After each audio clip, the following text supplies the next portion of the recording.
Okay, I've just come in that door I pointed out in the earlier video. You can see there's still some people storing stuff here, but they're easy enough to move and displace. We don't have a lease with either one of them, or we're on month to month rather, so we can move them around. We have other space in the building. So this pole right here with some of the wires hanging down and stuff, starting right here to the wall is 60 feet. And then if I turn around, you can see this pole right here with the yellow paint on it. That's another 60 feet. And then there's a pole past that right there. That's another 60 feet. And then there's another,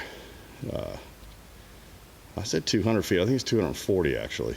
Now that I think about it, it's 4 60-foot blocks. But there are no posts in the middle, so we've got 60 foot. We've got a 60-foot wide open, 60 by 60 wide open space here. Eave heights there are approximately 20 feet. And then we go to the center line of poles. That is about 25 up there. What's currently here, but doesn't have to stay, is a monorail system for, I think in the old days they used it to move trusses and things around. We can take that out if it's in the way. But we've got these 3 mezzanines that would probably be good for storage of empty containers. I don't want to know how much weight I'd want to put on it.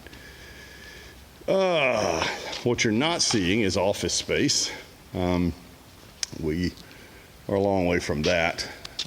This camper, of course, and then there's like a wagon over there. Both those things easy enough to move. We are in the final throes. This, what you see here in the darkness. I'm sorry it's so dark.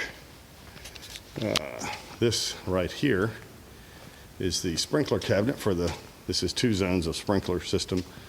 This part we're talking about, the 120 by 240 space, is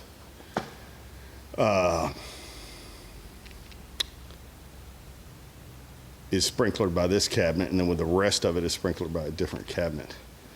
This is kind of the last of the debris. It's not showing very well because it's so dark, but it's kind of the last of the debris